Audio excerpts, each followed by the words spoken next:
Okay, hello. I'm Soutaro, and I will be presenting with this title, but I think it's a bit confusing, especially for this year.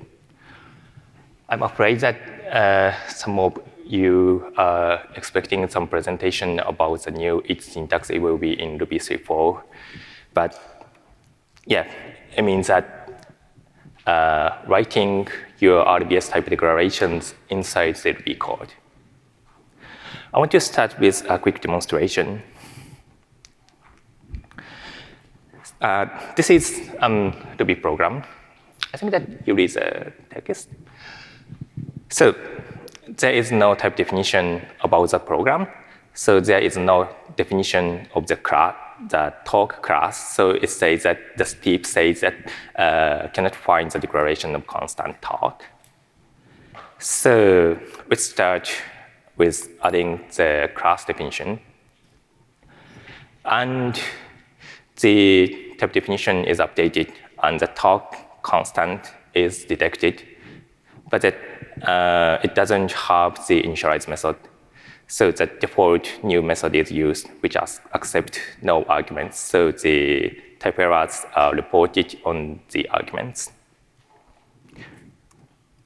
We can add the initialize method with 3 arguments, and yeah, then the type error disappears. We can write the type of variables using the @RBS syntax. It allows it changes the type of the method of initialize. So it says that first argument to the initialize method is string. We can put some other annotations for the types of the parameters. Date is date, and speakers are array of string. And then you will find the type error is reported on the last argument. So we are passing a string, but we need to pass an array of string. We can continue. We need to add some attributes. Actually, the title, and we use the double colon syntax to define the type of the attributes. And we add some attributes too, and yeah, we can implement the initialize method, assigning the title to the @title instance variables. So this is what I have today. You can write the RBS type declarations inside your Ruby code. I want to start with introducing myself. I'm Soutaro Matsumoto. I'm one of the Ruby committers and working for Steep and RBS type definition.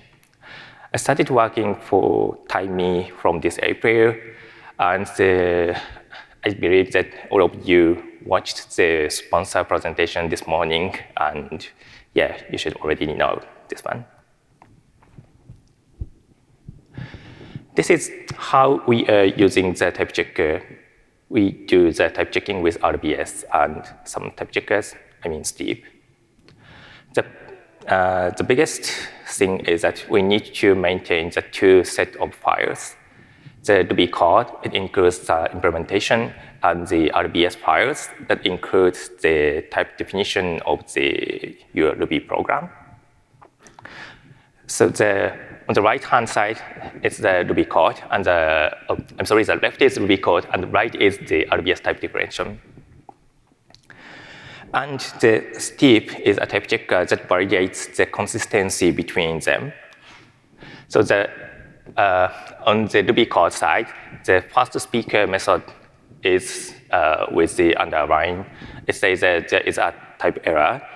So it is the type definition of first speaker says that it always returns a speaker object, but it calls a first method of array, so it returns new if the speaker's array is empty.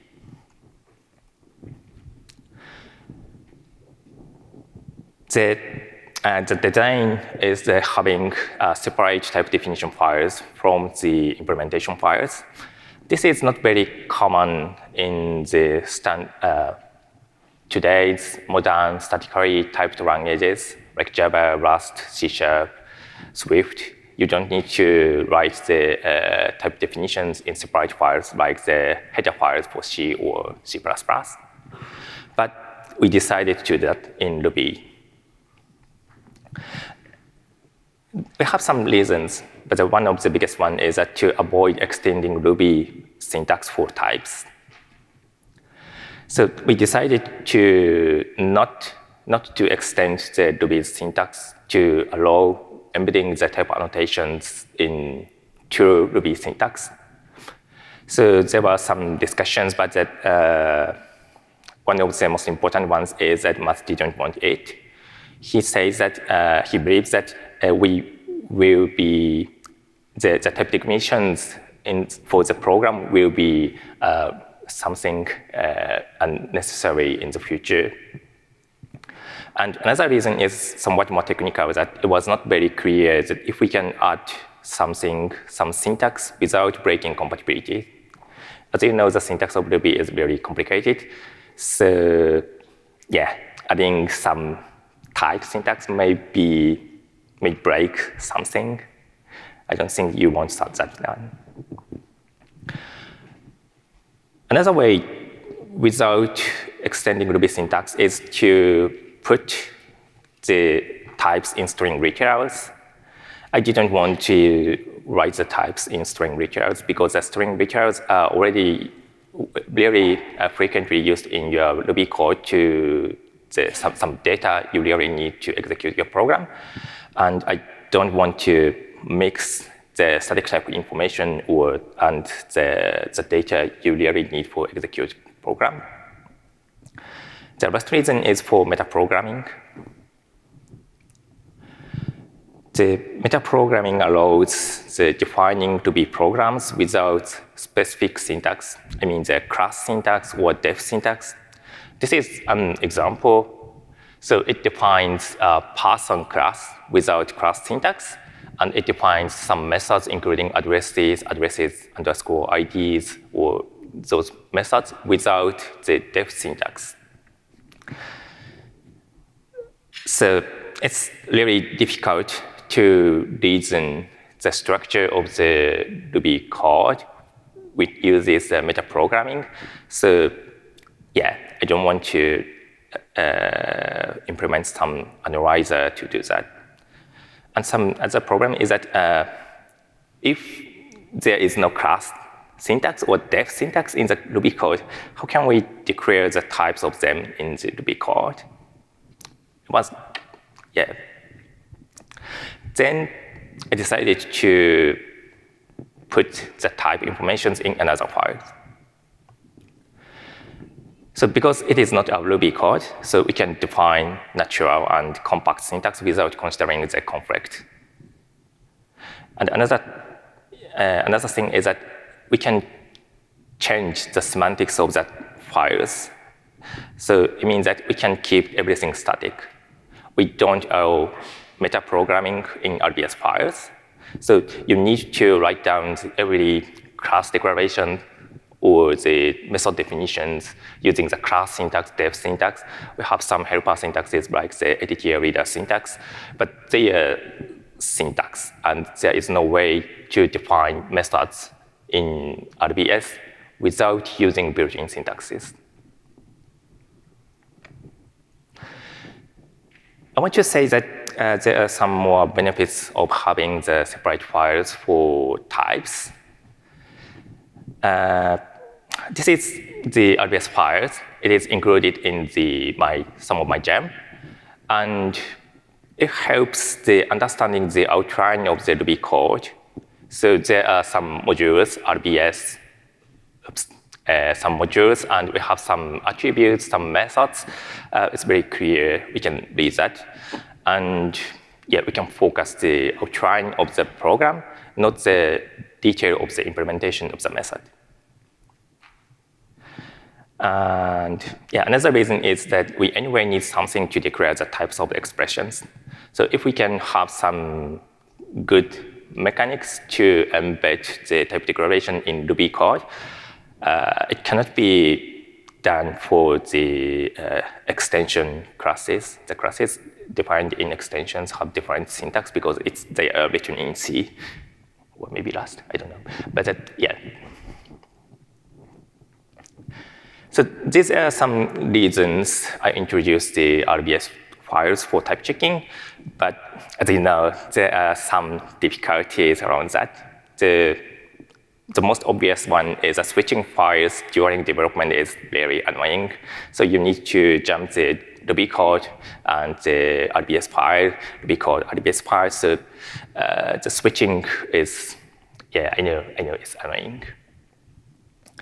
It also means that you need to keep two sets of files updated.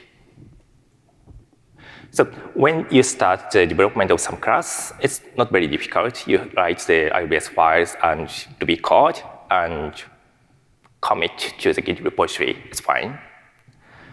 Adding methods is still easy. So you need to define the first speaker method in the type definition, and you implement something in the Ruby code. But the real problem is deleting the method. So we need to delete both of the definition of the first speakers from the RBS type definition and Ruby implementation. But I know that deleting one of them easily strips our mind. So we forget deleting something, and it will be left in your code base, and it can be some noise in the future. Another problem is that when we are reviewing the pull requests on browser, we need the types of the methods to review the changes. But if the PR changes only the Ruby methods, we don't see any changes in the type definitions. So it means that we need to review without what is the type of the comment location method. This is an example. If we have the type information, we can easily find the pull request is something we don't want. Because the type of the comment location says the index parameter is integer and it cannot be new. So if the PR is opened by someone who has some problem, it says that it means that it's a problem on the caller side. So yeah, we need to carefully interview the pull request to what is wrong, but that we can easily say this fix is wrong. So,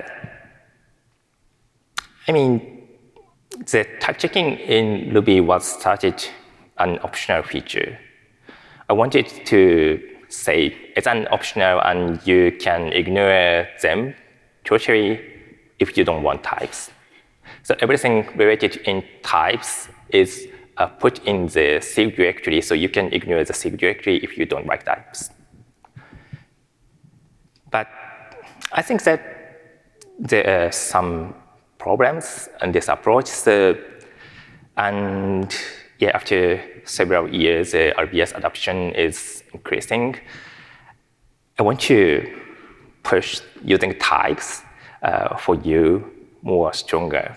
The stronger connection between the code and types would make more sense today.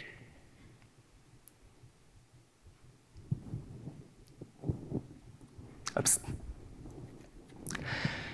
So I released the RBS inline gem. It is to allow writing the type definition inside your Ruby code. So using the gem, you can embed the RBS type declaration into Ruby code as comments. So it is comment, not the method call or any new Ruby syntax, but it's comment. So the blue ones are the comments, and the RBS inline reads the Ruby code and detects the annotations and generates RBS files from the annotated Ruby code. So we have the ATTR reader with the double colon syntax. It defines the type of the attributes. So it will be generated, it will be translated to the ATTR reader syntax in RBS.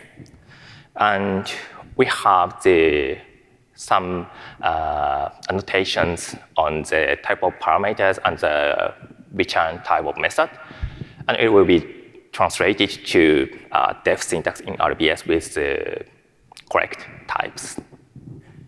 We also have the short return type syntax.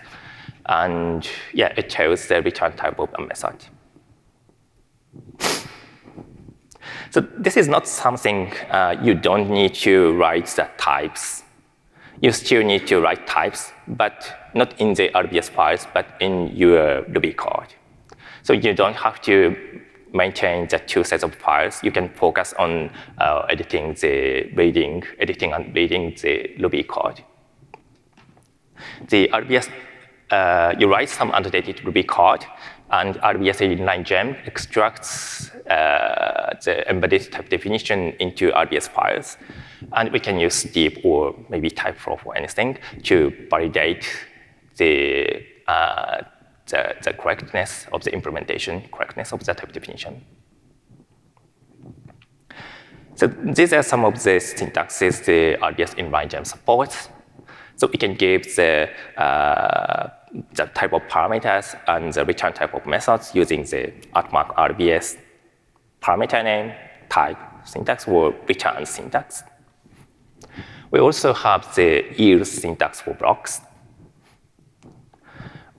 And this is the shorter version of the RBS return syntax. So it defines the type of the method return type. And the double colon syntax is also used for the attributes and constants. You can define the constants and you write the right-hand side and the double colon array of something, and it will be the constant type will be the array of integer. Another one is for generics. So the string array class is a subclass of array of string. This is something to do more in RBS. So we also have the RBS ban syntax. It allows the writing any RBS constructs like the type alias interface, defining interfaces or defining module aliases. You can do that. Using the RBS inline is, this is the command line I was using during the demonstration. So I use the fswatch command, and it detects some changes under the lib directory, and it passes the changed file to the RB inline output command. And it writes the RBS files. It is generated from the Ruby implementation, and Steep detects the type definition is changed and rerun the type checks automatically. How is it? It's great. I didn't want to say this last year, but it's very nice.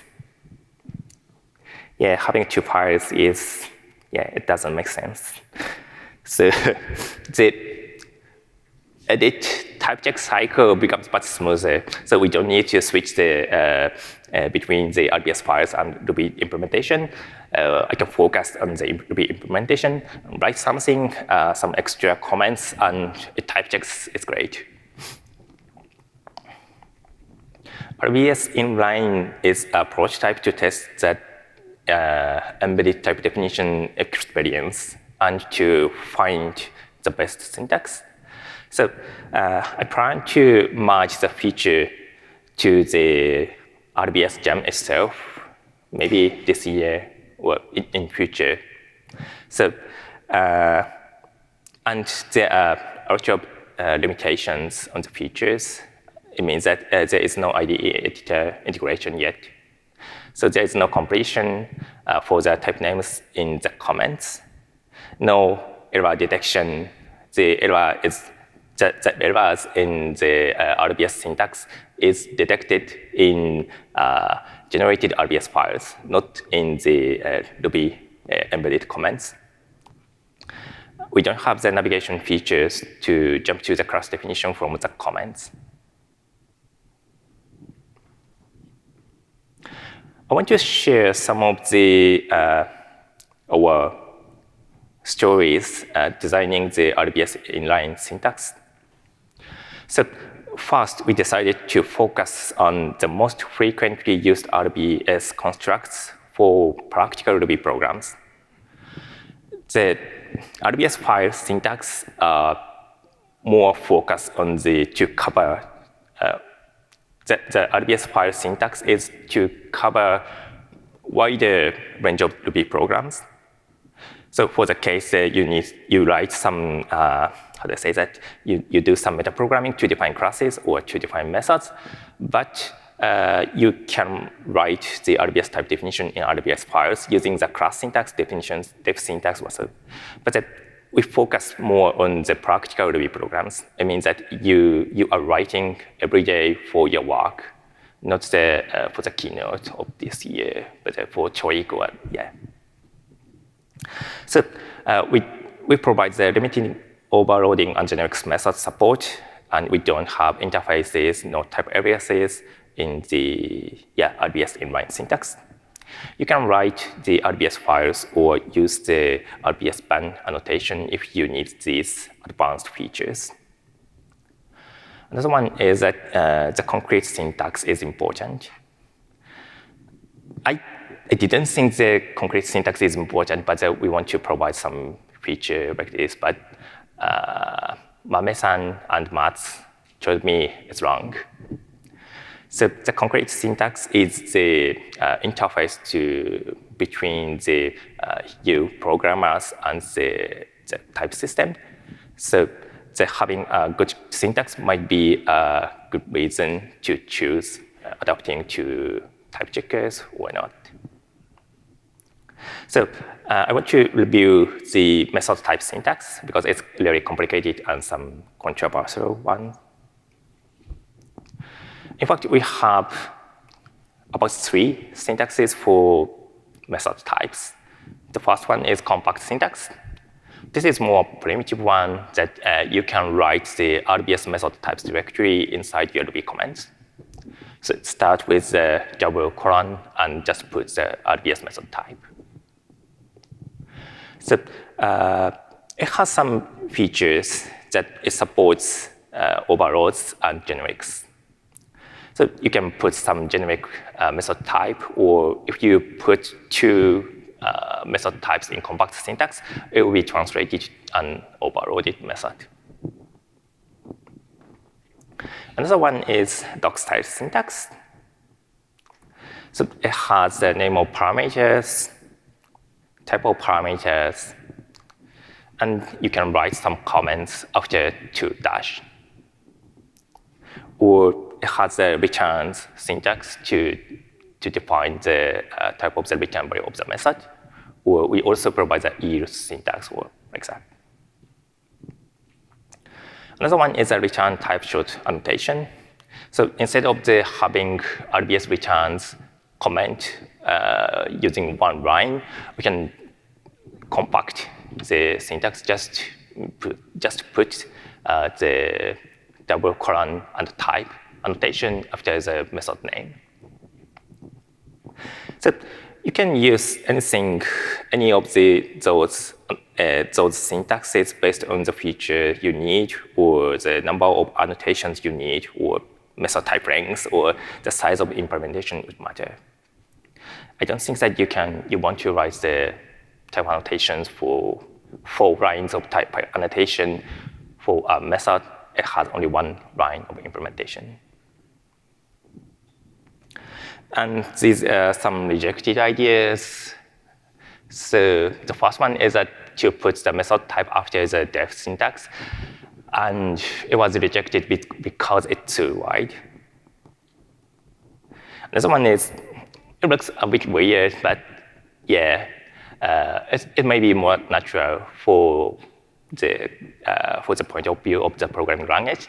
So because most of programming language has the structure of the type of something and colon or something and the type of the variables. So we try to simulate like that, but it's cryptic and it's not very compact. So because we cannot embed the comment in the middle of Ruby line, so it takes many lines. This is another one using the RPS method for method types, and we delete the RPS method to double colon, and it is the compact syntax I have. So another one is, I want to explain the relationship with the yard tags. We made the annotation syntax similar to yard tags. So the structure is the same. We have some at-mark syntax and something to explain the part of the Ruby code. So the type of the parameter text is something like that.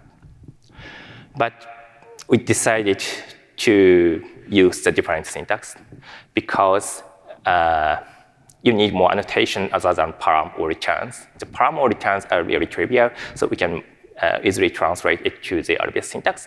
But we need more syntaxes like the inheritance or generics. And the type syntax included in the YARD documentation is the YARD type syntax. It is different from the RBS type syntax. So it means that if you have the YARD tags in your Ruby code, but to use the annotation to generate the RBS type definition, you anyway need to rewriting the lines. So we decided you anyway need the rewrite, so we don't need to stick the YARD tags. But if you run the YARD command with the at-mark RBS annotations, it reports some warnings that the RBS tag is something the YARD doesn't know. So in fact, we made the RBS syntax compatible with YARD syntax. It means that the RBS annotation is detected as tags. So it means that you can pass the -- tag option to YARD to ignore all of the RBS annotations, or it's possible to develop some YARD plugin that handles the RBS annotations and output something in the result of the YARD. We are still seeking a better syntax before implementing it in RBS Gem. So as I said that we plan to merge that feature to RBS Gem, but before that, I want to fix that syntax with something based on your feedback. I already have some requests on GitHub, so you can find the discussions on GitHub if you're interested. We are working for embedded RBS type declarations in Ruby code. It allows the writing the Ruby programs without switching between Ruby implementation and RBS type definitions. And it also gives more context when you are reviewing pull requests on your browser. You can install the RBS inline gem, and you can test how the development experience will be. So get me if you have any feedback or ideas or concerns. So let's chat with me. And the last one is that I'm planning to have a small meeting with RBS folks at the Hackspace during the afternoon break today. So I will be there. So if you have something to chat with me about RBS or some of the RBS users, deep users, you can please come to the Hackspace during the afternoon break. So that's it. Thank you.